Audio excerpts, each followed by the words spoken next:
Welcome to Like It Is and our continuation of our series with three eminent historians about African history and its impact on our lives. Our guests are Professor Ivan van Sertima of Rutgers University, Professor Yosef ben Jochanaan of Cornell University, and Professor John Henrik Clarke of Hunter College. Our historic excavations will begin or continue right after these words. At a time when Europe at its very best could not produce a machine with a temperature blast in the blast furnaces of more than 1600 degrees centigrade, they found in that area where they were producing steel that there were higher population densities than there are today. Tanzania, in fact, supported comfortably certain population densities which it cannot support today. One of the things that we do not seem to understand is that colonialism in some places actually destroyed African soil. Machines were introduced that were totally inappropriate to that world and that destroyed possibilities. In Tanzania, for example, you find 4.5 million heads of cattle in the interior of Tanzania. Within a matter of a century after colonialism, all that cattle disappeared, and things were introduced that were not in Tanzania at the time, or it did not take on epidemic proportions. Rinder pest, smallpox, jigger fleas, all these things were introduced under the colonial period. It is usually assumed that these diseases just took over and resulted in the backwardness of Africans. And all of these help to undermine the strength of Africa, you're saying? Yes, and you find, for example, in Kenya, they found an astronomical observatory 300 years before Christ. On the basis of the alignments of the stones of that observatory, they found Africans had built one of the world's most accurate prehistoric calendars. They found very complex astronomy among the West Africans.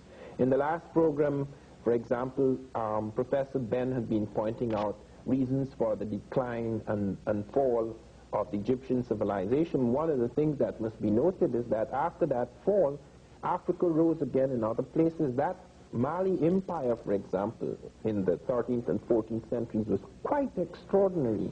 The Dogon, a people among in the Mali Empire, plotted an invisible star, a white dwarf, which we, when I say we, I mean modern astronomy, only became aware of in the 20th century. They not only plotted its orbit and trajectory up to 1990. We have found that our best machines produce the same chart that they produced several centuries ago. Where is the evidence that they did plot this invisible star? Well, Gil and Dr, two anthropologists, studied the Dogon and found after 16 years what an extraordinary knowledge they had of our, not only of our planet, but of star systems and our galaxy. They pointed out, for example, that this star which they plotted, and I have looked through a powerful telescope, I could not see it, even with that powerful telescope, because even with our best telescopes, it is only visible at certain times. They know. So mathematics must also the mathematics was involved as well as telescopes. The Russians discovered in ancient Africa finely ground spherical crystal lenses. In the excavations they found this, and they have indicated, this was found in Egypt. This was found on the Nassau's time, and they have indicated that the Africans were capable of making telescopes. The Dogon kept up a caravan trade with Egypt even after its decline, and could have got this knowledge and refined in it afterwards. So what we have is a story of an African people that had developed a high technology, but their humanity was such that no, I don't think it's a question of humanity. I do not believe in theories of people being more human than others. I do believe, however, and the evidence bears us out, that whereas the Africans had the opportunities to destroy European civilizations whenever they invaded Europe, where it was under the Grimaldis before the emergence of Cro-Magnon man, where it was under the Moors, when with other peoples they were in Egypt, they were in Europe, where it was under Hannibal, when even Taharqa made an excursion into a part of Europe, they found them in Spain. The European profited in all the circumstances. Never was his civilization shattered. Whereas when the Europeans invaded, they wiped out cultures. And that is a very odd thing. That speaks not of humanity, It speaks of very extraordinary circumstances, how this can be translated in terms of whether you have different kinds of human beings or different type of human consciousness or different human character, perhaps in terms of the social character of the African. You see, the African never believed that, for example, if he has a religion and he conquers another person or walks into another territory, he has to plaster it down on them. The times when these invasions were made, it was times when Europe thought, or at least she liked to think, in order to cover up, to assuage her guilty conscience, that she could say, well, look, I've come on the name of Christ and the name of God to save these souls, so that she, therefore, found it necessary to wipe out everything. Like, for example, in America, she destroyed all the books in America except 3. Well, did the African ever do that? They never did that Europe? because... Did the African ever enslave the European? No. No, you don't have evidence of that. And this is not only a question of humanity, it has to do, as I say, with the assumption with which you move forward, that what are you doing? The African, for example, did not have these monolithic religions where you would go like the Arab or the Christians, the European Christians, when they distorted Christianity, would go and say, in the name of such and such, I'm going to wipe you out. I don't think the African invader ever operated under those premises, so that you can have a totally different kind of impact occurring. Okay. Let's talk about some of the vast resources on the African continent and how they were exploited and utilized by the African. Well, they have found, for example, in medicine, extraordinary things occurring in African medicine. I'm not just talking about the witch doctor.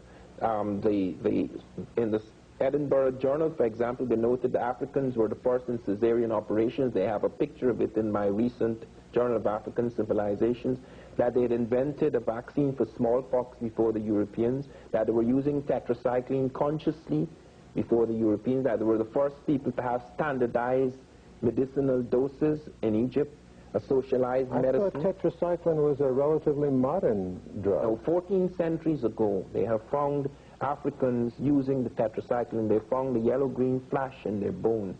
And they found where they were using that tetracycline, there's the lowest incidence of infectious disease in an ancient population. Do they know how it was administered? No, they found it first in their grain bin, so that it may have started as an accident, but then the Africans became aware of it and started to use it in medicinal doses. We also have evidence of mathematical systems, and this is one of the things that one finds so frustrating, that in most of the anthropological and archaeological records, or anthropological and historical records, you do not there's no mention of African mathematical systems. Work has been done showing that these mathematical systems were highly complex, particularly among the people like the Yoruba, etc., and some of them were on the verge of computers before the Holocaust. And you wonder why are these things not mentioned. The reason why they're not mentioned is that most of the studies of Africans were done in small communities, survival communities. Studies at the core and centers of major African civilization, few of these have been done, and even when done, they haven't been done in terms of technology, because it was assumed that they did not have a technology. Their resources are incredible. South Africa has still retained control, and in that sense, Africa has only gained a paper independence. South Africa controls the world's diamonds, the world's gold. 23 million ounces of gold are produced in South Africa a year. Zimbabwe and Ghana has only 1 million. The diamonds among the South Africans, they are the leading diamond producers in the world. Manganese, it's incredible. They have 5 million tons of manganese against 2 million in any other African, in Gabon, African. Perhaps therein lies the reason why the West is so in support of the racist regime that controls South Africa yes, today. There is a tremendous reappraisal recently done in the Reagan administration as to whether they stand to profit by having this kind of relationship. And very often, when resources are found, like Gabon, they found it has 1 billion tons of fine iron ore. United Nations sat as whether it should allow the Gabonese to have money to build a railroad to the sea, 400 miles to the sea, to exploit this. They abandoned The people in Gabon, although they are only 1 million, are slowly building that railway. It will be finished about the year 2000. Thank you, Professor Van Sertima. Like it is, we'll continue with Professor Ben right after this. In the process of the colonization of Africa, there were a number of treaties and agreements and whatnot that were drawn. Maybe we can sort of cover those in an overview.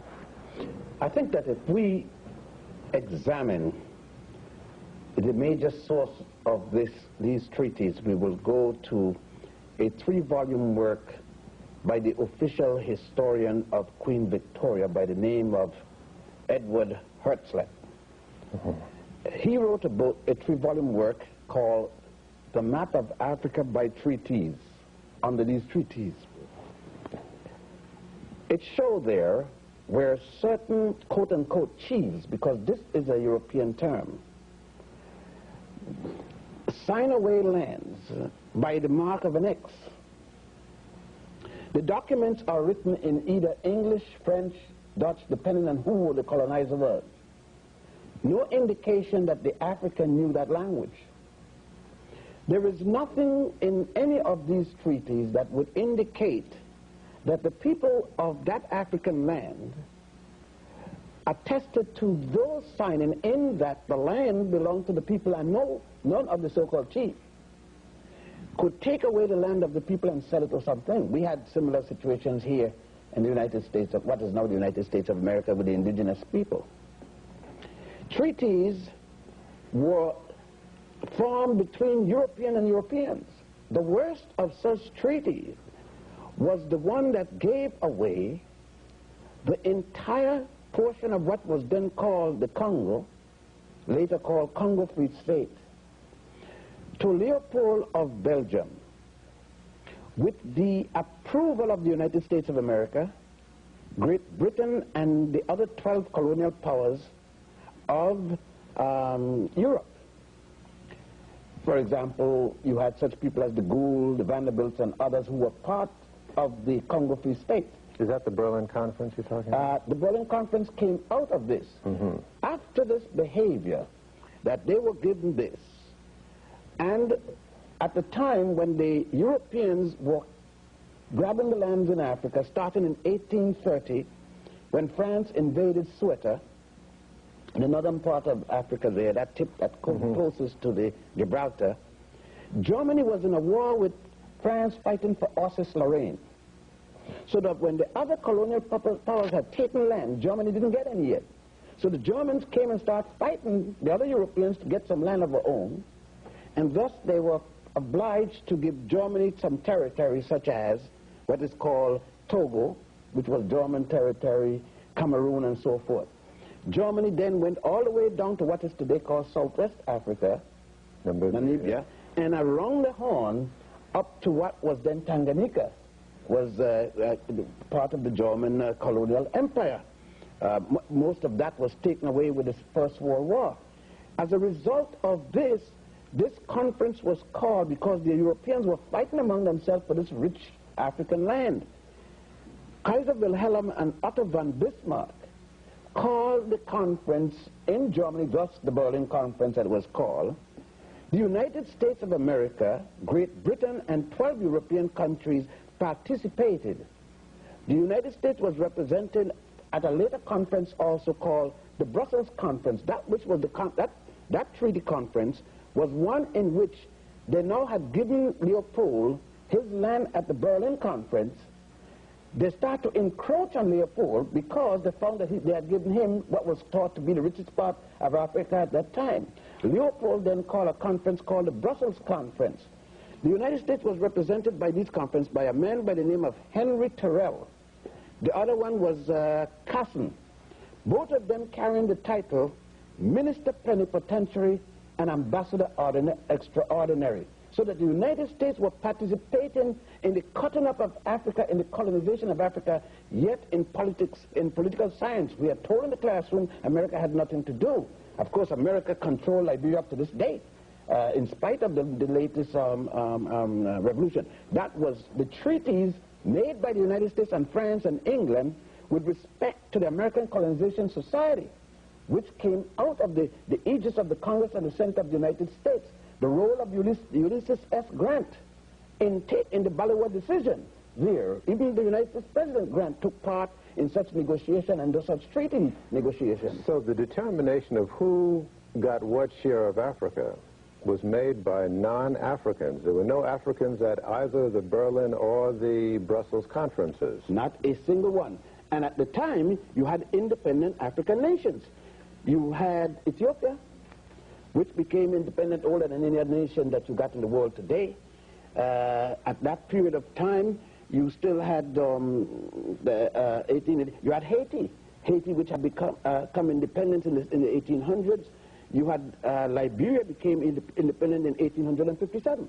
So are you suggesting that all of these treaties, though, that beforehand and afterward, that was struck between Europeans and Africans, the Africans didn't really understand what they were signing away? And those who signed weren't even authorized to do it. Those who signed had no authority, and many of them did not sign anything.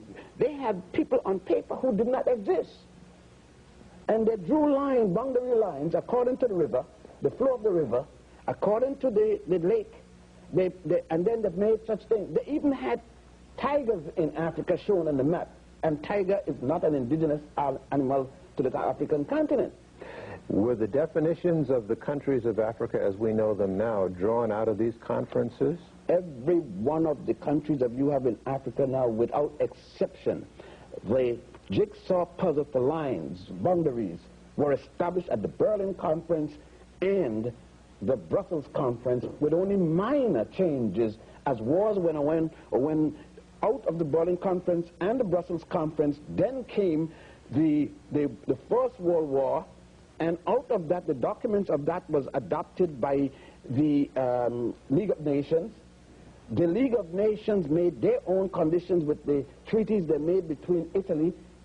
Even before that, when the Italians had invaded Ethiopia for the first time, and defeated in the Battle of Adawa by Menelik II, although he had won, the European powers came together, made treaties to stop Menelik, because Menelik had said he was going to wipe the Europeans from Africa. Then there was that other set of treaties. There were more treaties, again, adjusting the boundaries in the Berlin, as that conference at the League of Nations, which had taken away that land. Adjustments were made. The next body of the international body. But let me just interrupt for a minute. In other words, our concept as Africans of Africa didn't have those boundaries. No, sir. We didn't have a Mali or a Nigeria or something like that. The boundary very dependent on where the people fed their animals. In other words, the boundary of Mali was where the Malian was with his cattle. And that could have shifted with the season, just so the neighbor next door to him. Africans did not have, if you cross this, I'm going to shoot you, or this cross here, I'm going to strangle you. The Malian would meet, for example, his neighbor and says, oh, how is the grass up there? He said, well, it's a little better up there, you know. Yours better. He says, well, okay, I'll move up there today.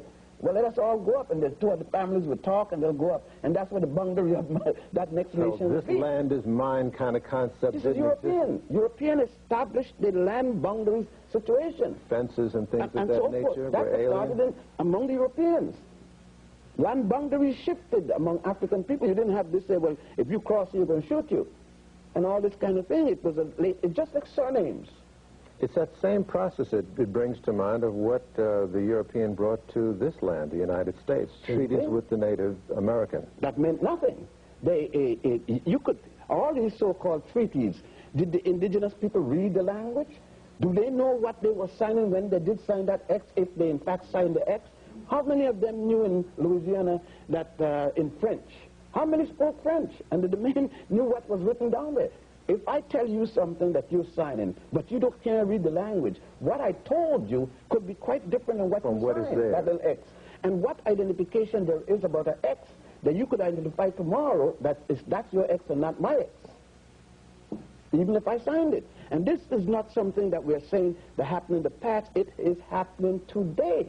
Right now, there are indigenous people here being moved up. In Africa, they're indigenous. In Australia, you start seeing the Caribbeans, the Malvinas, which is, or whatever they call it, is a good indication of how they have done it. Of course, it doesn't belong to either one. It doesn't belong to Argentina, and it certainly doesn't belong to England. But the people to whom it belonged are now since dead. You know, they've been liquidated to the last man. People are talking about Holocaust. I mean, that's a Holocaust. Nobody left. Holocaust in Tasmania. Not a single person left. Now, the Holocaust in Southern Africa, Munamatapa, when this man was brought from India, Lugard, Captain Lugard, and he had exterminated Indians. Then they brought him to South Africa, Cecil John Rhodes. He liquidated millions of Africans. I would say about at least 20 to 30 million Africans with the attempt to match Cairo with the Cape. All right, let me interrupt and stop you at this moment. That leads into the discussion that awaits us with Professor Clarke. We will continue with Professor Clarke of Hunter College right after this. Portion of the preceding segment, you heard Professor Ben raise the question of the Holocaust, which seems of a Holocaust, an African Holocaust. Seldom is that word used in that particular context. We've only heard Holocaust used in a particular context. Maybe we can amplify on that. Well, our Holocaust started 500 years ago, and it's not over yet. In fact, our relationship with Europe has been a continuous Holocaust, and we have been continuously resisting that Holocaust. African resistance to this Holocaust started in the hinterlands of Africa when he was revolting to keep from being taken to the shore, and continued along the shore when he revolted to keep from getting on the boats, continued on the boats, and he revolted to keep from getting off of the boats. Forced off the boats, he continued to revolt on the land. But the apex of this resistance, while coming in the 19th century, but slave revolts had started. There was a slave revolt in Cuba as early as 1525. And these slave revolts, mostly led by people called Maroons, and this is a term really means runaway. These slaves who bypassed the auction block many times and went into the hills and defied people to enslave them and found separate societies. Why the best known of these societies are in Jamaica and Haiti, but there were Maroon societies all over the so-called New World, including here in the United States. You know, I found out, Professor Clarke, that one of my ancestors were Maroons in Jamaica. Well, you're from royalty, then, the fighting nobility, as I often say about my sharecropper parents in Alabama. I am from the peasant nobility. Well, from one noble to another. Good to talk to you. And it is left for us to declare what we are. And we say that these people who fought so that other generations can live is our revolutionary royalty. Let me press you a little bit on the dimensions of our Holocaust. Mm-hmm. Numerically, what numbers are we talking about? We heard Professor Ben talk about 10, 20 million lives, African lives, taken in the Holocaust. I would say the figure is rather conservative when you consider that in the movement from the coast, from the hinterland to the coast, every 10 captured, less than 3 got to that coast. And so we have now figures that's kind of lost forever from the computer. And many times, if you look at the logs of the slave ships, they might load on 300 and not make any stops. And when they finally get to the main port of debarkation, you have less than 200. So that's so many went overboard, so many died of suffocation. But now, what we need to concentrate on is that fight on the land, the Maroon revolts, the different slave revolts in Haiti, Jamaica, the Babis revolt in Guyana, Professor Van Sertima's a country that there was continuous revolts all over the Caribbean area and in South America. And in South America, they not only large numbers of Africans bypassed the auction block, went into the hinterlands and found separate nations, Os Palmares and Bahia. These are separate African nations carved out in Brazil itself. And now these revolts in the Caribbean would stimulate black revolt here in the United States. But when we look at the 19th century, we have to look at the whole of the African world in revolt. The Africans in Africa began a series of wars that would last over 100 years. The Ashanti Wars, the Asante Wars, and what is now Ghana started in 1805. The last war was fought in 1901, led by a great African woman warrior, Ye Asante War. The Zulu Wars would last far more than that. The wars against the coming of the Europeans started in 1652 when the Europeans arrived. The last war in Southern Africa was 1906. In between our breaks, you were mentioning, in the dimension of the Holocaust, the experience of a particular group. Oh, I was talking about the Herero War in what is now Namibia, then formerly called Southwest Africa. The Germans tried to create a bastard race in this area by cohabiting with the Herero women. What they did not understand is that culturally, the Herero woman never cohabits outside of her tribe or her group, not even with another African. And traditionally, she makes every attempt to bring virginity to her wedding bed. And if she is violated before marriage, it's all one can do to keep her from committing suicide, because she has lost her womanness and have nothing to give to a man. The Germans would drive almost 60,000 of these women out in the Kalahari Desert and say, cohabit or die.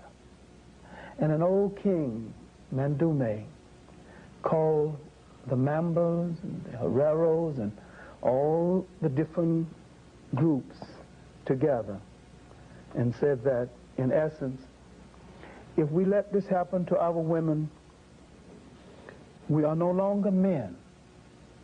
We are proud people. We walk the earth carrying the sun on our shoulders.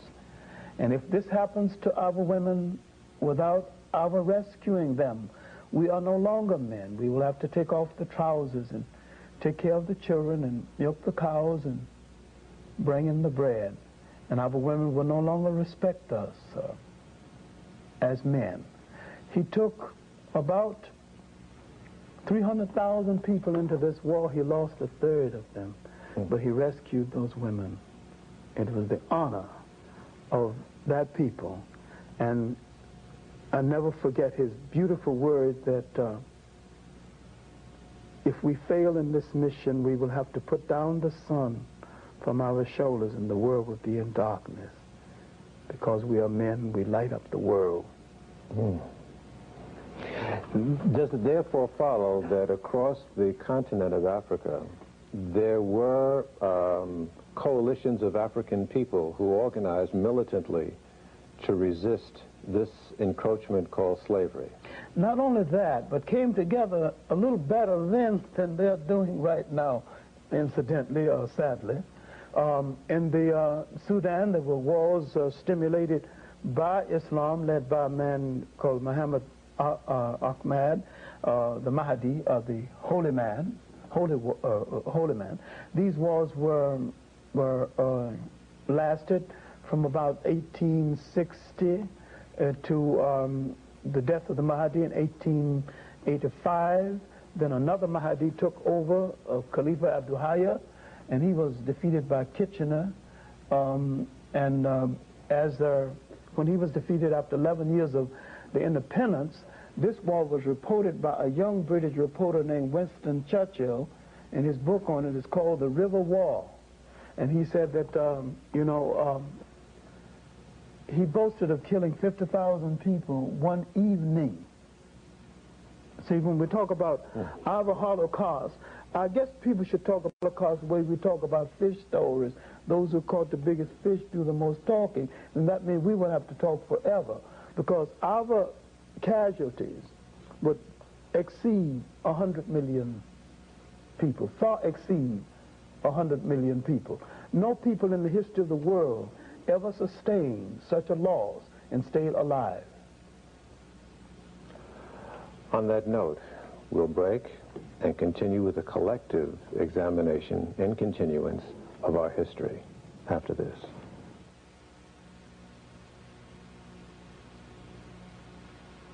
To go over some of the areas that undoubtedly we weren't able to cover in the individual interviews. Let's start with you, Professor Van Sertima. Yes, there are one or two things that I want to raise. First of all, there's a different kind of Holocaust which is even more terrifying than the destruction of people. Often death can be merciful. There's a nuclear bombing of the African brain. That kind of Holocaust, the mental Holocaust that occurred, whereby many people many Africans who were colonized were actually had their African character almost zapped away from them and something else planted upon their brains. Which was? Which is a kind of duplication of the European. They were turned into European duplicates. I could say that at the time I was 24, with the exception of an interval during our upheaval and the death of my father, I was a European duplicate. I was a British duplicate. Everything that the British wanted me to think, I could enter their brain. Every reflex, every attitude, every prejudice that was native to the British Empire was in my brain. And it occupied at least 95% of my brain. It is only in later years, as one became aware of African civilizations and American civilizations, that this began to fall away. Did you love England at that time? Tremendously. I would celebrate. I mean, like now, for example, suppose I was still in the British Empire, which no longer exists except in the mind of the British, and the Falkland Islands thing was going on. I would be waiting patiently every moment to see an Argentine ship go down. This is the kind of loyalty, allegiance to the enslaver that became part of our inheritance. You sang God Save the Queen. Not only sang God Save the Queen, I felt proud that I was in an empire which was able to put everybody in their right place, including the Americans. I was very upset when I read that Americans had broken away from British rule. This is the kind of training we were given. Not a single book on Africa did I see before I was 20, not a single book. So we're talking about the evils of the colonization of the mind as well as of land and body. We're talking about the rise of the evil genius of Europe and Western racism. There wasn't enough soldiers in all Europe to hold down that vast world. They had to conquer something else other than just the physical body. They had to conquer the mind. And maybe their most tragic and dubious achievement was the convincing of so many people that they were supposed to be ruled over by these Europeans. It was one of the great propaganda miracles. What was the most effective vehicle for that propaganda? The Bible and the assumption that the European was a Christian. He never was a Christian, he never will be a Christian, and there are two things the European dares not live by. If he tried to live by them 24 hours, he is finished, and that is Christianity and democracy. Because his civilization, his way of life, his power is based on things diametrically opposed to those two things. How does the Bible help enslave the mind? I'm asking. By saying that this is the will of God. There's an excellent book, good God, I haven't seen it in years though, except a Xerox copy in my library, called The Role of the Missionary in Conquest. A lot of the land was taken from the African, with the missionary going ahead of the colonizer and telling them it is the will of God that we control this land. A lot of the land, the Kenyan highlands, a lot of land in Uganda was taken over by the church. In fact, the Catholic Church had title over most of the land surface of Uganda and hasn't relinquished it completely to this very day. Christianity was an instrument of colonialism, handmaiden of colonialism. And I can remember as a little boy wanting to teach the junior class in Sunday school, and I began to look into the great book, trying to find my own people, and I didn't see their image nowhere. I tried to find the word Negro, and it wasn't in the Bible. I didn't know there was no such thing as a Negro, you know. And I looked at the Sunday school lesson, look at all these images, and all these images told me that I was nothing. I was outside of everything in the world, and that all the achievement in the world was done by white people. I go to the basic history books, and I see nothing but white images. I see nothing that endears me to myself or to my own people. Professor Ben, what do you have to say about the missionary position? I should say the practice of missionaries. Well, I don't have anything good to say, so I could make it by that one statement. And I don't think anyone who knows the African history could compliment the missionaries. First thing is that the assumption is made by Europeans, Billy Graham and others, and I noticed that he's getting his lumps now, for having the courage to say that somebody has practiced Christianity, but I don't know what he meant by that either. But number one, Christianity started in Africa at a place called Alexandria with two people, Tantius and Boetius. It spread across the North African continent. There were 7 patriarchs, equivalent to the word pope, 27 bishops before it arrived in Europe. An African by the name of Augustine, who made modern Christianity the basis for his writing, Europeans copied. Augustine's books are called, some of them, of the 40-odd books, the Confession that tells you who he was, on Christian doctrines, they laid down the fundamentals of modern Christianity, and the other one called the Holy City of God.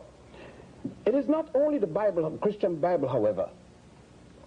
The Old Testament, or the Torah, as it is called, speaks of chosen people. A God made a world full of people and select a handful to be the special ones. The Quran and Islam equally. The jihads were brought. Although Ben Habib and Hadsat Kubadi Ben Rabad taught Muhammad ibn Abdullah, who was illiterate in his own language, the fundamentals of the religions that the fundamentals upon which all three got their beginning, we were told, and still being told, that there is a holy land for us in Palestine or Jerusalem. There's a holy land for us in Bethlehem. There's a holy land for us in Mecca, but not a single piece of holy land in the 13.8 million square miles of African territory. Yet, all three of those religions that I've spoken about got their fundamental principles. The concept of Mary, Jesus, and Joseph, this whole concept came from the Book of the Dead, with Horus and so forth. The concept of a one true God before all other gods was taught by the Africans of the Nile, Akhenaten, specifically the god Atem, long before the birth of Moses. Let me ask you this, Professor Ben. Were you, like Professor Van Sertima, raised with another awareness and another religious loyalty and national loyalty? Yes. Where were you raised? I was raised in the Hebrew religion. What nation? I grew up in Puerto Rico and the Virgin Islands. And I was raised, therefore, in American territory. But the same colonialism. I remember myself as a youngster on the 4th of July, walking with a red, white, a little flag with the, what it was then, 40-something stars, and running down there when Eleanor Roosevelt came and all these different things. And, you know, I volunteered in World War II, you know. Nobody called me. I volunteered. I was so stupid. I went and volunteered, went to Panama to a segregated army where I couldn't go on the bus with the American people, and in Panama I went to the Panamanians I could go among. I came to Newport News, Virginia, in the service, and couldn't go on the ferry. They had a line called nigger, the nigger officers and the white officers. That happened to me.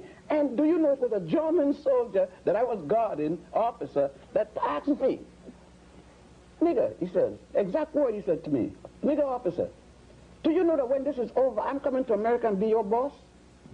And then I started for the first time to get some sense, although I had been segregated in Panama and so forth, and I didn't even recognize I was being segregated in Puerto Rico and the Virgin Islands. I didn't even realize it. I thought that everything was, as they say, hunky-dory down there. But, you know, because of what he said. Hunky-dory. H-U-N-K-Y. That was right. The expression. Right. That means real good. And I was a perfect fool and didn't know it. I used the term Negro then. Colored was a big thing, you know. And Africa was not on your lips. What you talking about, Africa?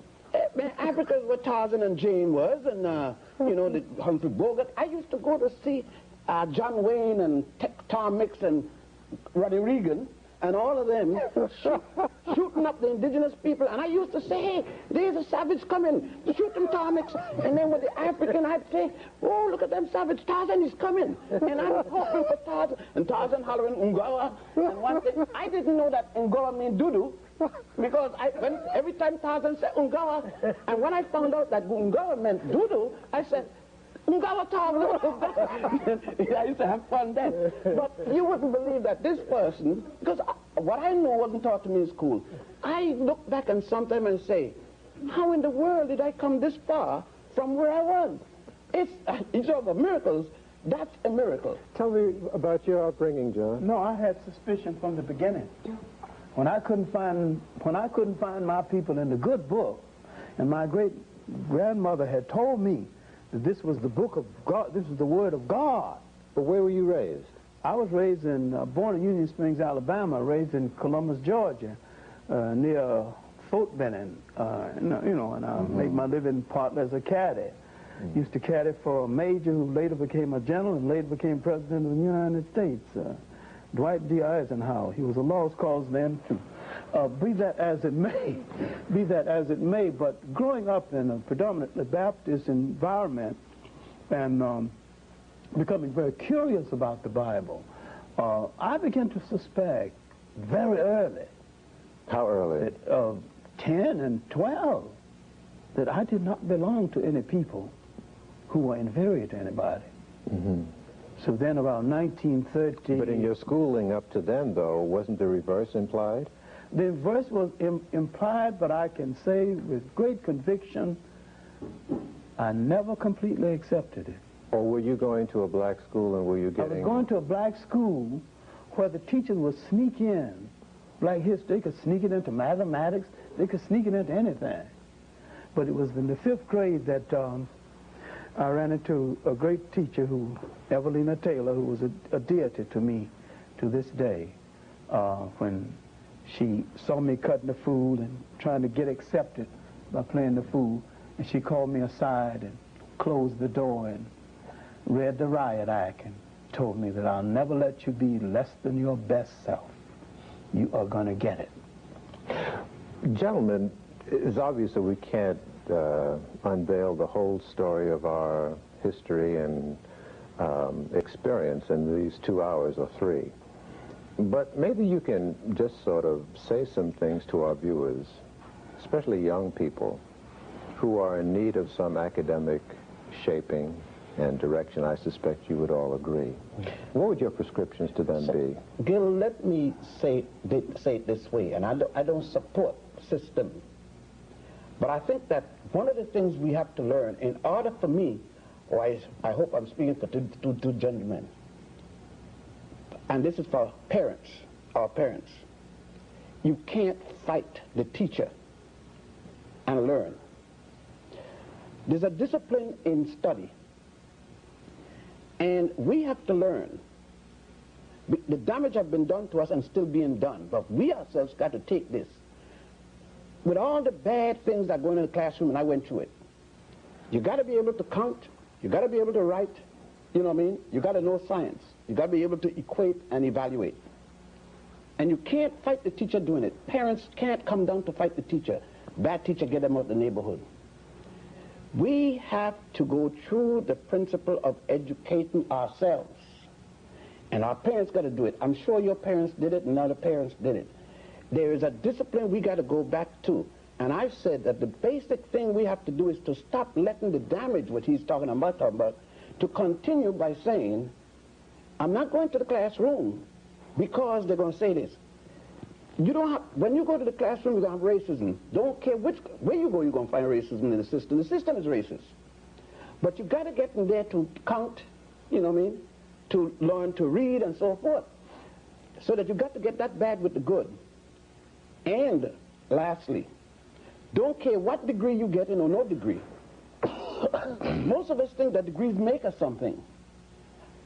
Degree hasn't made me anything. I was a proud man before any degree, and continue to be. A degree only gives you some ways to get in and get a better bread. But if you depend and think that that is it, and we've got to, lastly, I figure, what has happened is, if you, Gil, had taken the attitude, I made it, to hell with everybody else in Harlem or wherever, then we would not be able to express the things that we are expressing to the whole larger community. A lot of us got to stop moving away, far from the other. When we move, remember that the other one is still there. Because I must say something, and then here, and for others, is that if men like Garvey, Malcolm X, Martin Luther King, Paul Robeson, and others had moved away from us, and you notice I use Malcolm X and King. I said Garvey and Du Bois. I said Paul Robeson. What I'm doing, I'm matching people in the same society that may have differed. See, this myth about celebrating King's birthday, but not Malcolm, by asking for a holiday for King, but not Malcolm, but asking for one for Du Bois, but not Garvey. Keep us separate. We have to know that we decide who fought for us and who are our heroes. The larger society can't tell us who they are. Let me say one thing in conclusion. I feel that we have to realize that when we speak of blackness, blackness must stand for excellence as it did in early Africa. Where black, for example, among the Egyptians was the color of divinity. We must not assume, however, that merely because someone is white or European that they are monstrous because the Western European exploitation. We must not use this simply as a crutch. We have to see it in a certain perspective. It must not be considered as innate to the European, because if it is innate, there can be no change. We have to believe in the capacity for change in the world. The black man is in a terrifying situation. Largely, this is due to the European exploitation into those centuries of history. But if we are to come out of that, we have to change our consciousness as well as the consciousness of those who have enchained us. So we have to change our evaluation of our own blackness as well as our evaluation of whiteness. Yes. What I say to my students is that we have to find that compass that we can use to locate ourselves on the map of human geography. And we must find that clock that tells us our special time of day. We must know what history is supposed to do for you. History has the function of your watch. It divides up time and tells you where you are and gives you a general idea how much time you have to get where you still have to go. History is a kind of a guide and a stimulant. And no matter what you're going to study, even engineering, you need a sense of definition of yourself and relationship to history and how your people related to the history of the world. So history is the bottom line. Yes, and we need to stop thinking of ourselves as a minority, because between the Caribbean islands and Brazil and the United States and in Africa itself, we are the third, if not the second largest ethnic group on the face of the earth.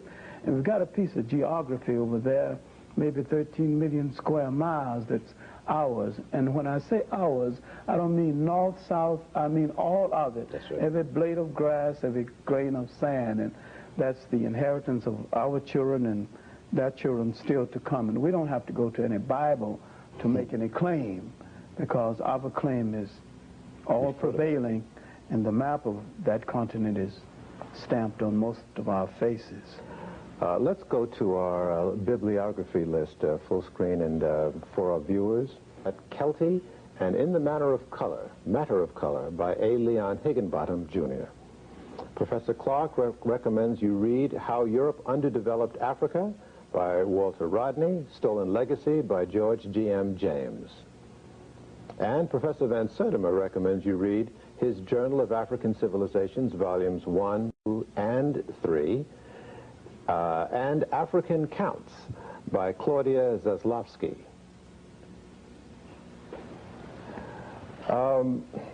So what I seem to be getting from all of you is that you have found your particular steel, all of you, has been derived from that which you have learned, and that perhaps before that infusion of the historical metallurgy, shall we say, into your systems, you were sort of lost and unclear about who you were and what you had to do and what your role was on this planet. Yes, I would say definitely that my readings and most of my travel, particularly when I went to Egypt, it changed my world. I thank you all. So ends, for a while, our exploration into our history, a history that has shaped the world and supplied the very foundation of civilization and culture. If what you have heard is revelatory, would you call it a archaeological and anthropological period, the pre-dynastic period, the dynastic period, because unfortunately people forget that many African civilizations had dynastic periods besides Egypt or other nations along the Nile. I would also break that up to Africa before the coming of alien peoples. And then I will go on to that, Africa up to the beginning of the encroachment as to the colonial period. And then I will go on to Africa in the current period. Now you could break up African history into various forms depending on what you plan to do. All right, well, let's move swiftly in the limited time that we have. Let's start with the archaeological period. The archaeological period will be that period in which you're talking about the artifacts and fossils. The artifacts, like the stone equipment, stone implements, and so forth, and the fossil period being the human finds. And that will bring us back to the Zinjanthropus period, all the way up to what we would today call man as we know him using agriculture and so forth. Mm-hmm. And how far back in time are we talking about now? Based upon the latest findings, we're talking about at least 3 million and a fraction into 4 million with a fossil called Lucy. And then we're talking to a much later fossil by the name of Zinjanthropus boise. And that will bring us down to about 1.7 million to 2 million years ago. Is there any question about the fact that the first human life occurred in Africa? Is that incontestable? To date, the oldest human find has been in Africa, to date. Now, what will happen tomorrow may be something else. Mm-hmm. All right. Let's move forward. Now, with man coming out of this period, we see him going down the Nile, and the reason we're using the Nile as the example in that the oldest records of human behavior, where the man left his record, has been found in that specific area. Why is that? Well, for many reasons, but the most specific, man along the Nile built in stone. He built in masonry material, and therefore that material outlasts men who were building in wood or other such perishable material. And that's primarily the basic reason. So it's not that in that part of the world, of Africa, that there was a greater expertise or technology or anything like that? Based upon anthropological and archaeological finding, there have been very old period. For example, in Southern Africa, in Swaziland, there is a 43,000-year-old iron mine found there.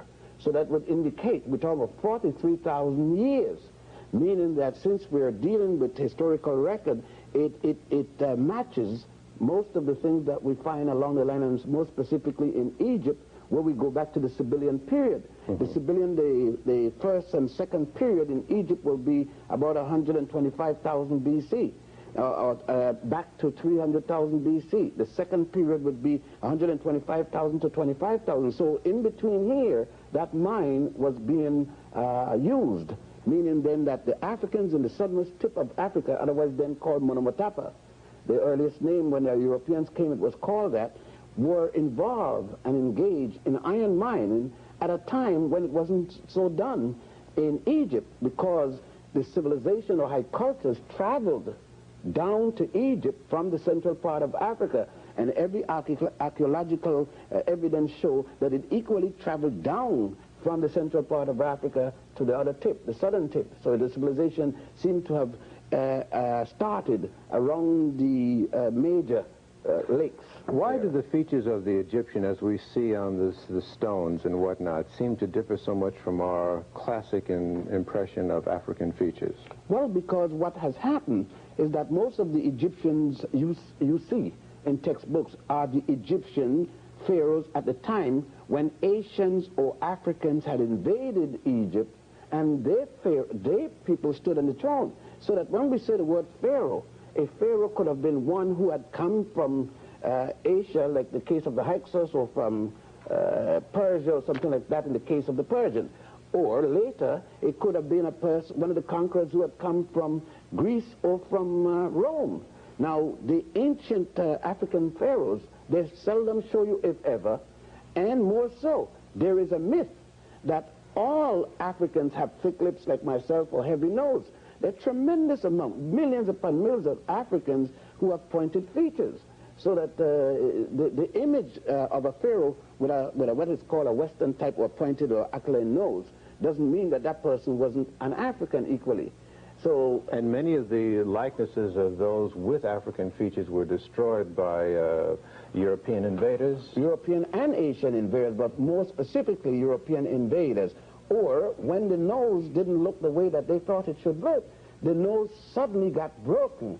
It's strange that the Romans and the Greeks, who had more pointed nose, when you go to Alexandria in that part of the museum, not a single nose is broken. But when you get to the indigenous African, almost to the last one, the nose got damaged when that nose should not have gotten damaged on the basis of the length of the nose. What about the structure in the early formings of civilization in Africa? What was a family structure like? Well, in African families, you could say this would be typical. There's some things about the continent of Africa you can't say is typical by virtue of the size and the variations of cultures and so forth. But there are other things you could say was typical. One of the typical things with Africa was the predominance of family value.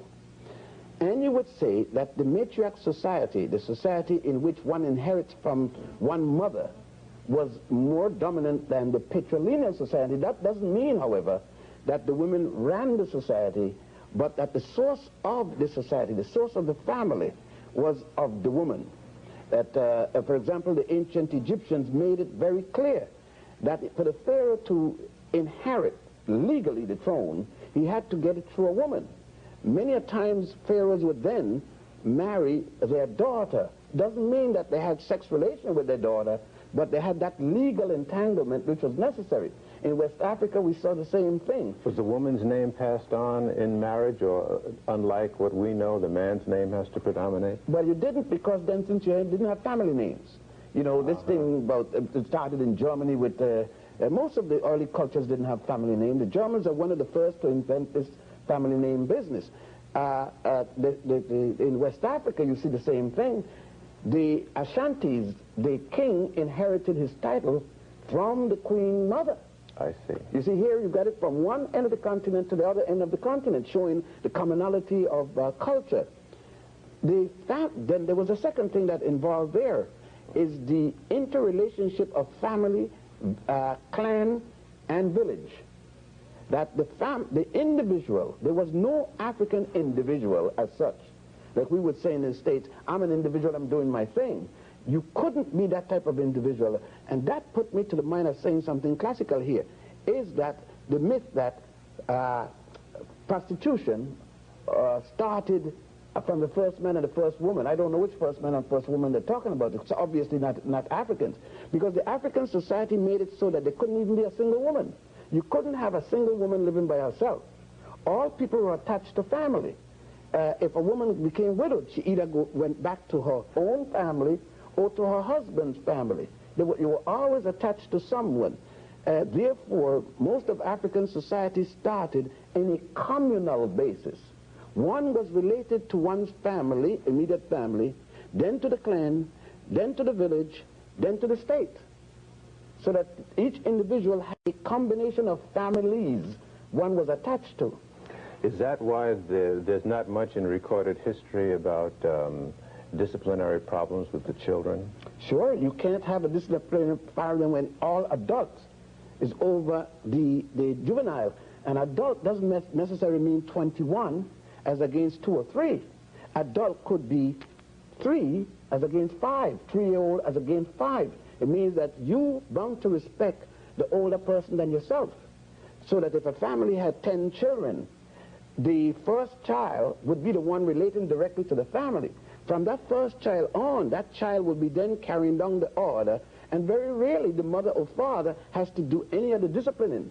The first child becomes the senior child, right? And therefore the law goes down. Now from that child, let's say that the first child now becomes 40, and the parents are in their late 50s, early 60s, and that first child gets married. The authority of these parents still go down to that child and to the husband, on both sides.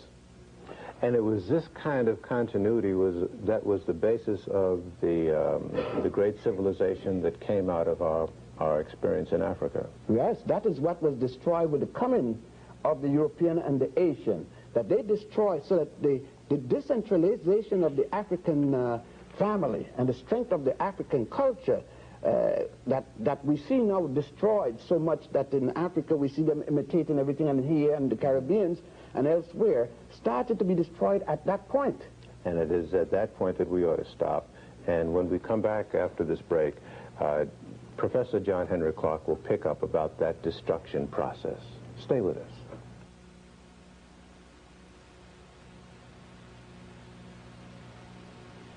Invaders or outsiders who came into Africa, were they slavers? No, we're talking about Europe specifically right now. Mm-hmm. What we have to deal with is a little-known invasion of Africa by the Greeks, and that is the intellectual invasion by Greek scholars, 450 BC by Herodotus. And this invasion was a compliment, because Herodotus was a great reporter, and he traveled extensively within Egypt, down to what is now Ethiopia, and along the coast of what is now East Africa.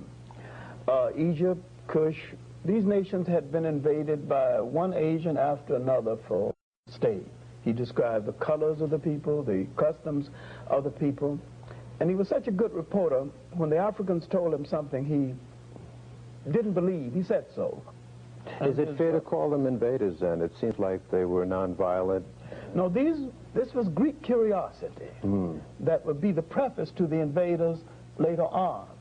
Now, my point that I'm getting to is that the information that Herodotus brought back to Greece whetted the curiosity of other Greeks, and Alexander's teacher, Aristotle, introduced him to the works of Herodotus. And Alexander, when he invaded Africa 332 BC, had a kind of respect for Africa that no invader has had before or since. You mean Aristotle's writings and thoughts were based on an African root? Yes, and a lot of his so-called philosophy, which was more African, but we won't get into Aristotle as probably the world's first pleasurer, almost mass pleasurer. Now, Alexander came into Africa with great respect. He wrote his mother, and he said that he had come to literally the home of Greek culture, especially our Greek religion. He tried to effect a wedding between young Greece and old Africa in decline. Now, Africans were seeing Europeans as invaders for the first time. This is 332 BC. And seeing them physically for the first time. There is nothing that happened in Africa before that the European had anything to do with at all. And remember, when they came for the first time, they came as invaders. And except for the Alexandrian period that is marginally positive, all relationships between Africans and Europeans from that day to this day has been negative.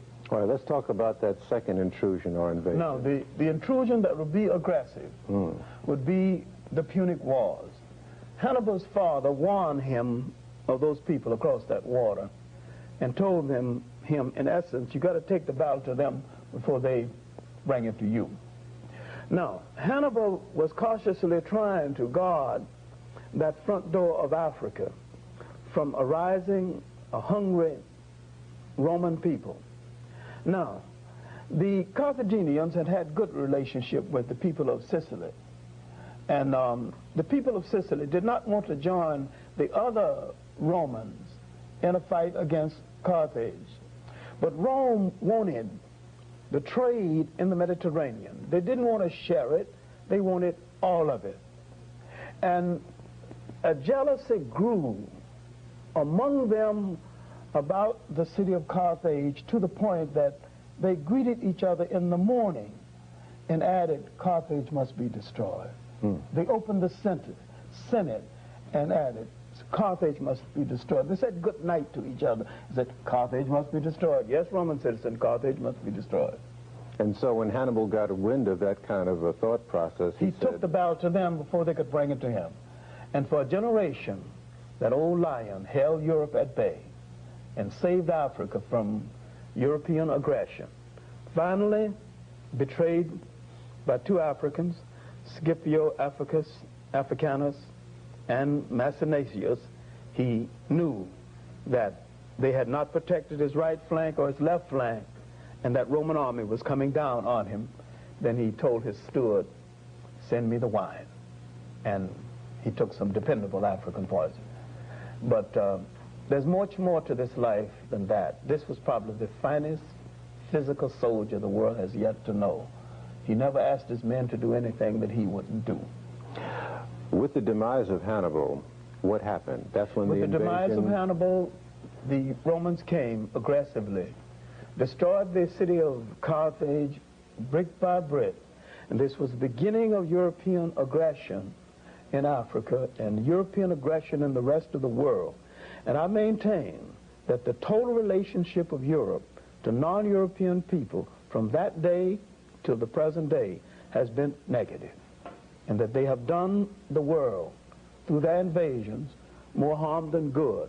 Give me a date when that onslaught began. The onslaught began with the defeat of Hannibal. And what We're year? dealing around 200 BC or thereabout.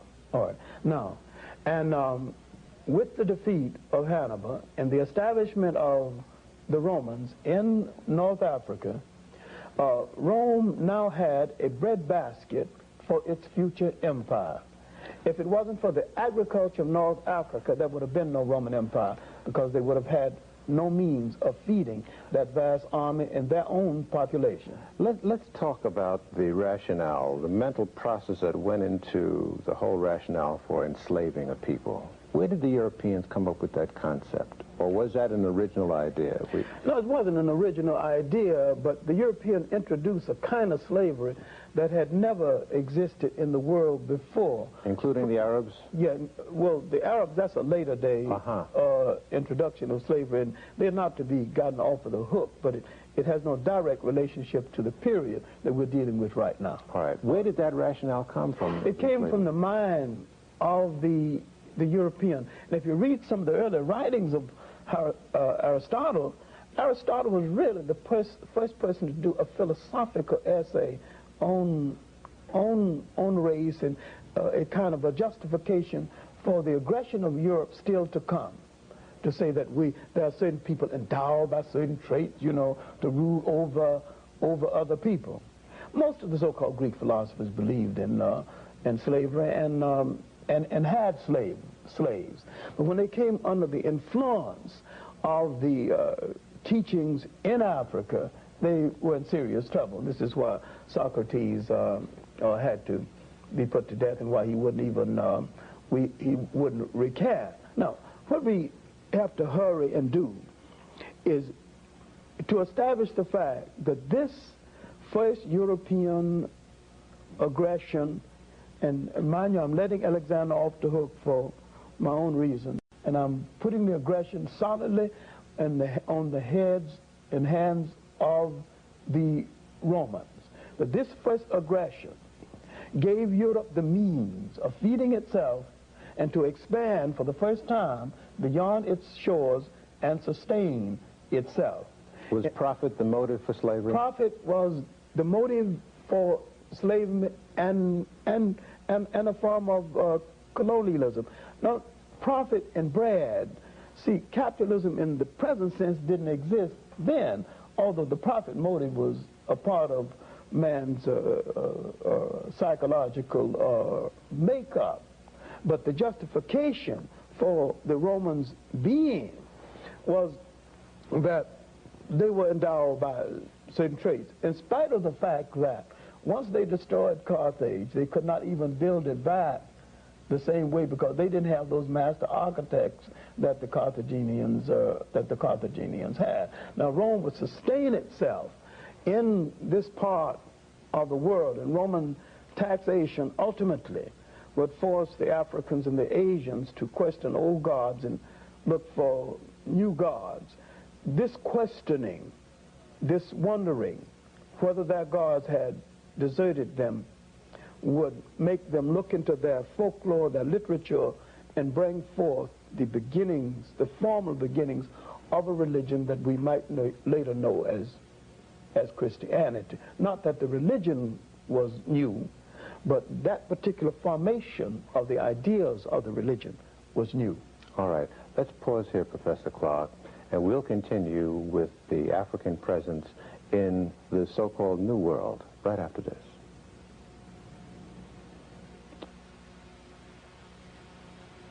As far as the African presence in this hemisphere, was that premise for coming here economic or what? Curiosity or what? The initial movement here was an accident. How'd that happen? This happened, first of all, I must give a dating schema, because there was not just a single visit. There were several, at least half a dozen visits for which we have evidence. The very earliest is one that involves the people known as the Olmec in America, between 948 and 680 BC. We do know a date because they found a ceremonial platform, a wooden platform in the Gulf of Mexico where the Americans worshipped. They were able to carbon date it.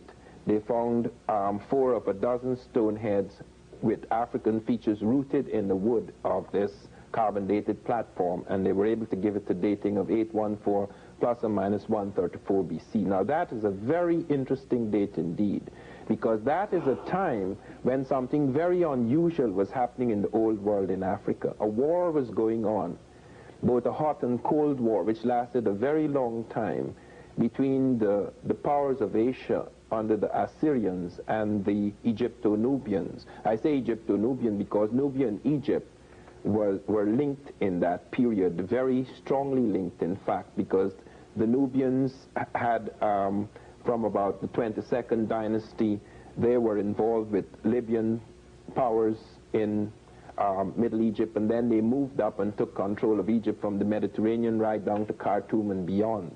And in this period, the military and commercial navies were moving west of the Mediterranean towards the Atlantic. They normally were not involved in the Atlantic. The Egyptian navies and the Phoenicians, who were very much involved with Egyptians, carried a lot of trade into the Pacific. We even have Egyptian hieroglyphs found in early Hawaii. But in this period, the Asiatic routes, sea routes, were blocked by the Asiatics. Yes. They blocked off the Egyptian sea routes. As a consequence, a great deal of the metal trade, the search for... But how would you get from the Mediterranean to the Pacific, though?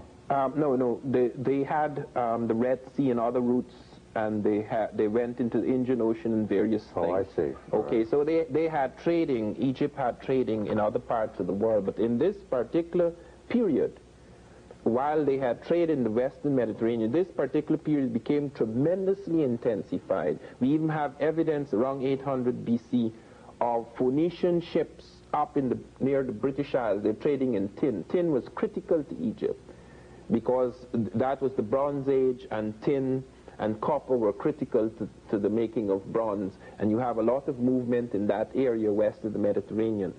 Now, there seems to have been an accident involving at least 7 ships. The Native Americans record black-skinned people coming in 7 wooden caves on the water from the east. And they do record this, and lots of people are not aware of it. You mean they got lost at sea, or? They got lost at sea. All so-called discoveries of America were initially accidents. Columbus had no intention of coming here. He got lost at sea. He was going towards India, as he thought. He struck out for the latitude of Japan, hoping to land in India. Even in the case of 1500, where Alvarez Cabral came to South America, he had no intention of coming here. He was lost at sea. Is it not true, though, that Africans, in their mathematical endeavors, concluded that the world was round and that there was land beyond the horizon, and that it was not an accident that they came to this hemisphere? They concluded that the world was round. Just as much later, Columbus concluded that the world was round. But knowing that so the doesn't world that imply then that... No, it does not. No? It does not. Knowing that the world is round does not imply a landmass here. That is the reason why Columbus, when he landed here, thought he was in Asia. Because you would not know where the landmass is. This could have been Asia. That's why, in fact, it was called India. It wasn't called America. But just to pin you a little bit down to this, was the African lost at sea, the African mariner lost at sea and was blown across the Atlantic? Yes. Or did he or she set out deliberately? No, he did not set out deliberately in this voyage. There are voyages in which the Africans set out deliberately to come to America. We know of 2 such voyages. We know, for example, in the case of the Mandingo in 1310 and 1311, where the Africans were convinced there was a landmass in the south and set out deliberately. A whole fleet was fitted out for that. And when that fleet did not return, one of their kings, Abubakar II, actually set out as a commander of the fleet and moved into this area. We also have evidence in the late pre-Columbian, that is around 1450 AD, we have evidence where Africans not only deliberately came, but came back. And we have African things found in America as well as American things found in Africa as evidence of a trading going on in that time. What was the nature of the African contact with the people who were indigenous to the land here? Well, it depends on the period. In the case of the Olmec period, which is the pre-Christian period, which is the 948 to 680 BC, we have evidence that some very extraordinary things begin to happen that coincide with the stone heads with African features, which are found in the Gulf of Mexico at the terminus of currents coming from Africa. Now, one very important thing to understand is that there are 3 major currents that take things from Africa. They're so powerful, these currents, that it's like a gravitational field. The oceanic current. You cannot escape coming to America once you are caught 100 miles off the African coast and enter either the current off the Cape Verde, off the Senegambia coast, or off the southern coast of Africa. You have to come here, unless you're caught by the fish. It's inevitable. And in fact, I do remember when I was a boy, when I was about 11 years old, I lived most of my early boyhood was spent on a river, the Essequibo River, which opens out onto the Atlantic. And Where is that? What country is this is in South America, Guyana. Yes. I was caught in one of the currents that the Africans call a river in the middle of the sea. It's quite different from normal currents. If you're caught in a normal current, you could dive beneath the current. But in this current, it is like a whole new river pulling you out of the river. And I screamed my head off because I was 7 miles from coast. I'd fallen asleep on a raft. I spent lots of times in the rivers. And nobody could hear me because I was too far until the current, which was taking me into the Atlantic, came across a place called Keough Island. and that was close to shore as the current moved off. And you were on your way home. Yes. Or back home. Well, the fish would have got me in this particular case, well, I'm one never afraid. knows. But I was picked up by a speedboat. But this has happened several times from Africa. We found several things in the American world that are African. I want specifically to touch on the Olmec, because there Was they that have presence found... peaceful here in this hemisphere? Yes, with the exception, we have one instance where we have battles between the Africans and the Americans off Quaricua, where they found that the Africans were fighting. They had a settlement and they were fighting with Native Americans. But in the case of the Olmec, where they made their most tremendous impact, the evidence is that it was a peaceful affair, that the Olmec incorporated them into their priest caste. They found the skeletons of Africans, 13.5% among the ruling class in America in that period, that pre-Christian period, where Zinski, the Polish skull expert, showed that it was a high percentage, and even 200 years later, it was only low, like 4.5%, but not among the common people, among the ruling class. They were incorporated. In this return voyage process that you described using these currents, were any Native Americans brought back to the African continent? Yes, we have evidence of a Native American village in North Africa. We have evidence of an accident occurring the other way in the circular current. This is, of course, late pre-Columbian, before Columbus, but just about 50 years before Columbus. We also have something which has been checked out of something around 62 BC, where 7 American Indians seem to have been shipwrecked off the coast of Europe, and they were picked up by the Germans, the Suavians, and they were taken to the Romans and given as a gift the Quintus Metellus cellar. And we have, they came in an osier boat masons osier. But they also found the American pineapple in the ruins of Pompeii, which could have been brought in by those shipwrecks. Okay, let's stop here, Professor Van Sertima. Let's take another break, and then we'll continue with a collective look at African history right after this.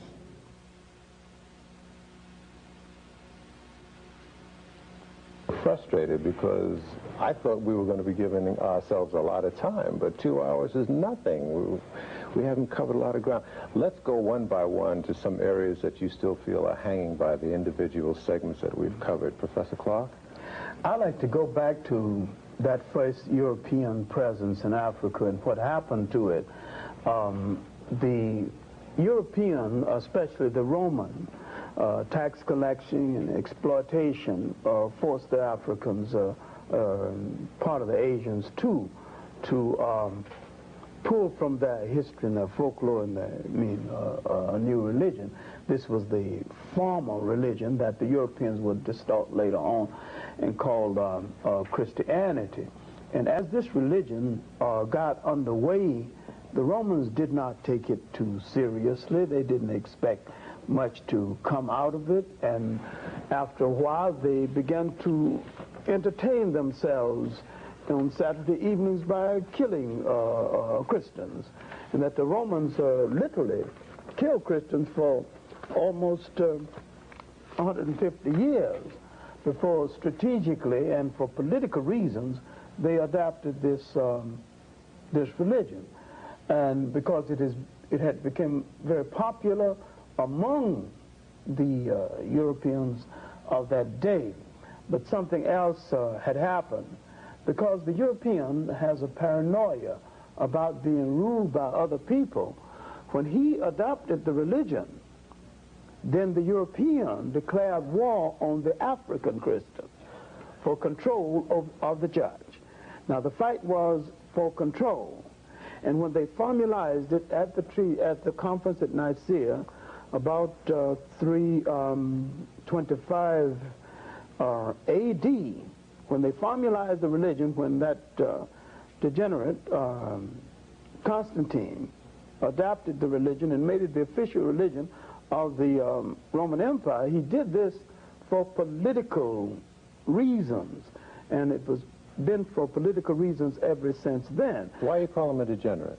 Because he was a degenerate, really. The man was unspeakable, degenerate. Naked women hanging around the court and, fornicating all over the place, and then he switching from one to the other until these people called the Essens sold him on this religion. In fact, Catholicism was set in motion by Constantine, a degenerate, and Protestantism was set in motion by Henry VIII, another degenerate. That's hard, but I stand by it as a teacher of history. I stand by the word degenerate as applied to those two men in relationship to the religion. But that's not the point I'm getting to. No, I was just the main point that I'm getting to is that the assumption was that Christianity would hasten the decline of the Roman Empire, would halt the decline of the Roman Empire. But it hurried the decline of the Roman Empire, because this religion did not fit the temperament of the Europeans then, does not fit that temperament now. They simply could not live by a religion as placid, as kind, as humane as this. And they had to establish power by violating it. But about 600 or thereabout, their management of the church had so disgraced the religion until the people in this area began to ask some serious questions again, and a camel driver, who later to emerge as the Prophet Muhammad, first asked for reform. Failing to get reform, he asked for the making of a new religion. And with the help of Zayd bin Harith and Bilal, two Ethiopians, he brought Islam into being.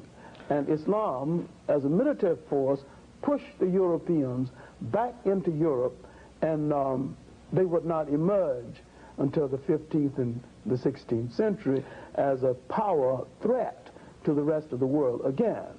Professor Ben, what was there in the African character that allowed this invasion process to take place? I don't think we could say it's allow, because the point is this, that what had happened, the Greeks coming and the Romans coming into ancient Africa was the last phase of ancient Africa. We have to look at the fact that as early as 1675 BC, which would put the Africans in their 13th dynastic period, may I state that the period of time I'm speaking about now, there is no Adam and Eve. The Adam and Eve theory is introduced into the world by the Hebrews, or Haribu. The first of the Haribu, or Hebrews, is Abraham. He isn't born until that same 13th dynasty, meaning then there is no Judaism, thus there is no Christianity, thus there is no Islam. Yet the Africans along the Nile had already religion, the worship of the god Ptah, P-T-A-H. Subsequent to that, the worship of the god Amun-Ra, the worship of Amun-Ra's son Osiris, and so forth, and Osiris's son Horus. The fundamental laws of behavior, of morality, of ethics, long before the 10 Commandments, these 10 Commandments coming from these laws, called the negative confessions. And now, in that 13th dynasty, for the first time a non-African people would come in there. Most of the major things that you have in Africa are already constructed. The major pyramids. What I am saying, before there was an Adam and Eve mentioned anyway, the pyramids that you see at Giza were already constructed. That's in the 4th dynasty. The pyramid of Saqqara, the pyramid, was already constructed in the 3rd dynasty. Now, those people who were the first to come in as conquerors were Asians, not Europeans. They came in 1675, calling themselves Hyksos under the leadership of a man called Salatus. They were eventually forced out by the Thutmosis and others, Hatshepsut, etc., Thutmosis' daughter. The next thrust of Asian invaders, not people that was asked to come in with weaponry, they came in and under the Assyrians. When? That would be in 714. At the time when they came in, the Africans from Ethiopia was ruling Egypt, the Ethiopians were ruling. Now, they came in as a result of, under the leadership of a man called Ashurbanipal. They were repulsed, these Asians from Assyria, repulsed. And then came another group of Asians, the Persians, now called Iranians. The Persians came in under Cambyses, who was replaced by Darius in 525. But the Persians were so bad in terms of their behavior to the Africans there in the delta. All of this has happened in the delta. They are not penetrated upwards in the southern part of Egypt, which is up. See? Down is north and up is south because of the terrain. Now, they were so willful, destroying everything they could find because they didn't know what to do with it. It wasn't their culture. The Africans then, for the first time, are going to get in trouble with cleavage. They initiated with the Greeks because color question isn't here yet. Because the Persians were giving help to the Greeks also. So the Greeks were allowed to come in group, now we're talking about 525, to help with the Africans against the Persians. When the Persians were defeated, the Greeks decided not to go because where they're going back to? They're now in the land of honey. So they're not going to leave honey to go back. They said to the, well, look now, you're weak because you've been fighting the Persians so long. We're stronger than you, we're not going. And so the Greeks remain there. This is how they get to stay. But subsequently, from that time, by the way, to now, to this very day, only one African have ruled over Egypt. A man by the name of Naguib, Muhammad Naguib, born in Egypt of Sudanese parents, both mother and father, the one that Nasser them withdrew after he defeated Farouk. Now, but it was after the Greeks were defeated by the Romans, then the Romans came in, and then caused the Byzantium period. And you're saying at that time Africa was in decline? Oh, it's been in decline from the time the Persians came. But that's my point. What was causing this decline? It's like anything else. You get to a point where there's nothing else you feel that anyone else could offer. You got careless. And then people come in and take you up. You let people in. You train them about what you're doing, most of what you're doing. They become a fifth column within the system. And they undermine. And they undermine. We're about the only people who come 40 million or so in a nation within a nation that doesn't undermine. Because we have been co-opted so well. See, if the ancient Africans should have taken their books, their religious books, and brainwashed everybody in there, like the Africans are now brainwashed everywhere else. And then we would have supported the system against our interests. But they didn't do that. They could not, because at the time, they even called these people ignoble people, uncouth. And they went about to shall I say, civilize them. But the same people that civilized, Professor Clarke used a term, the guests, they invited the guests and they became the dinner for the guests. And so, but this is the whole thing. We must understand, I think too, the culture of the African, you know, Gil, if you got a home, you got your wife, your family, and you have a certain behavior pattern that you don't mistreat little children, you don't do this and that, and someone comes in, knock down your wife, take over your house. He's a dead man. He's a dead man today. But in those days, you didn't know. You believed that when you saw that man, you saw a man who come in with the same moral values that you have. You have no other point of reference that this can be. You don't know that this man gonna rape your wife because nobody rapes people in your place. You don't even have a word for rape. So when the man come in and rape your wife, you're stunned. You says, what kind of behavior is this? Do you see what I'm saying? So when the Africans saw the Asians and Europeans coming at that particular time, he knew that they had enough land. Even in the Jewish Bible, it says, the Torah, in the book of Genesis, the Jewish first book, that when the Hebrews came in, when Abraham and his family came in, they gave him some of the best land. It was a cultural thing.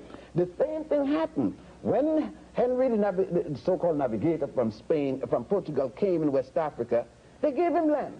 When the Dutch and the Huguenots from France and so forth came down, they were given land in Monomotapa, now called South Africa. Given land. They were given, even women, they were shared because they needed women, these men. Is there any record outside of Hannibal of Africans being aggressive on other soil to colonize? Yes. Or? Yeah. Unfortunately, yes. Africans went all the way to the banks of the Ganges as fighters and carried into India. And that is where you get your Dravidians from, a group of people in India still called Dravidians, some of them in now Malay and so forth. Which Africans were those? A combination of Egyptians, Ethiopians, and Nubians, a combination force, because at the time, the three entities were one. There were times when you couldn't tell the difference between India, Egypt, and, Nubia, Egypt, and Ethiopia. There was ruled by when one pharaoh ruled in here, he ruled the entire the length of the Nile Valley. When was this? It's claimed, some claim it's during the time of Hatshepsut, some claim it is during the time of Sesostris II. It all depends on which one. Now, those Africans had conquered all the way to India, and when they were forced out, by the way, it is because of them you have the golden calf. The worship of the goddess Hathor. Hathor was, even the Jews one time before Abraham worshipped the golden calf. They called it the golden calf in the Old Testament, book of Genesis, but it was not called the golden calf. It was called goddess, symbol of the goddess Hathor. They knew what it was and did not mention it as such. The Indians adopted Hathor. Then the virgin thing, the Horus child, and the Krishna group. The Christians adopted that symbol. Isis becoming pregnant by an immaculate conception, giving birth to her son Horus by a virgin birth. This story is there still at the temple of Horus at Edfu. You could see it written all over the walls. They adopted the obelisks. The obelisk was in memory of the penis of Horus when he was destroyed and cut up into 14 pieces. Let's push this a little further about the character of the African.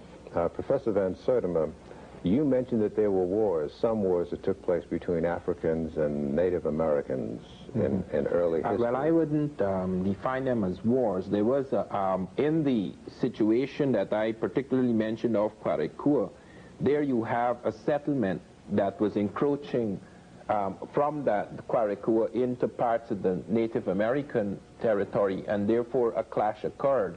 And we do have cases of both of them taking prisoners. Was there an aggressive character to the African that came to this hemisphere? We don't have any clear evidence of that. We do have trader types coming in the Mandingo period, and there were warrior types as well. They had to be, because they had to be extremely cautious moving through new and potentially hostile territory. But we do know that in the Olmec period, we do not have evidence of this. And I want to return to that period because lots of people are not aware of the enormity of the evidence. One of the things that startles me is that nobody has mentioned the terracottas, the clay sculptures of Africans. I have been twice recently to Mexico and looked. There are literally hundreds of these with African, not just the African features, but beards, textures of hair. You could see the evocation of the texture of hair, which is quite distinct from the Asiatic type coming across the Bering Straits to early America. The skeletal types, one mentioned that Wierzyński has mentioned. And then last year, the Science Digest brought out something on me in September, its September issue, in which they asked an authority in Mexico about these stone heads, which I say have African features. And he said the reason why they look African, why they have broad noses and thick lips, is because the tools were blunt. Now that is one of the most ridiculous defenses I have heard from the establishment, because he actually went as far as to say, this is Michael Coe, who is author of a major book. He's the major authority in Mexico, ancient Mexico. He said that if they had sharpened the nose, if they had got thin noses, it would have broken off. And when you go and you look, you could put your fingers, the edges of the lips, even where they are very full lips, you could see the extraordinary skill. These are 3,000-year-old heads. They're done with fine tools, because close by you can see figures done in stone with a different type of nose, different types of lips, the Native American type. And I wanted to ask, when I was first told of this by Boyce Rensberger, who wrote the article, if you ask Coe if they use blunt tools to make these types, and they then sharpen their tools to make the native types. Let me just intrude for a minute, gentlemen, and just go to our viewers for a minute and let you know that it is now almost the end of the hour, and as promised, we want to bring to you a full screen, as we call it, bibliography list of materials that you can go to for more information. From Dr. Ben, he recommends that you read The Destruction of Black Civilization by Chancellor Williams, African Origins of Civilization by Chek Diop, World's Great Men of Color by J.A. Rogers, and Black Men of the Nile and Family by Professor Ben Jochanaan himself. Professor Clarke recommends that you read African Glory by J.C. DeGraff Johnson, Capitalism and Slavery by Eric Williams, Before the Mayflower by Lerone Bennett, and Slave Trade and Slavery by John Henrik Clarke and Vincent Harding. And Professor Van Sertima recommends that you read Africa and the Discovery of America by Weiner, or is it Wiener? Wiener. Wiener. Unexpected Faces by Alex von Warthenau. Ancient Egyptians and Chinese in America. And Chinese in America? Yes. By R. Jarasboy, excuse me. And They Came Before Columbus by Ivan Van Sertima. Mark that well, and if you want more information, I know we're going to get swamped. I hate to make this offer, but I've got to do it in the interest of your interest. If you want us to give you that bibliography, write us and let us know, and we'll supply it for you. In the few moments that we have remaining, what then are we saying in the broad canopy that we've only really skated across about the whole involvement of the African character on this planet? It has tended to be, for the most part, as I can delineate from you, non-aggressive. And humane. And more than just... How would you respond to somebody, though, who would say, no, that's a racist statement, and you're... No, it's not a racist statement. It's an honest statement. And the victims of racism have a difficult time being racist. And I wish somebody would remember that, when the victim responds to racism and responds to the negative attitude toward his own people, he's not racist. I'm saying that the African character, the African personality, has given the world a kind of humaneness in his relationship to other people that can rarely be found cannot be found at all among the Europeans. That's it for this hour. We will continue with the final chapter next week. Be sure to tune in. We'll catch you then. Thanks for joining us.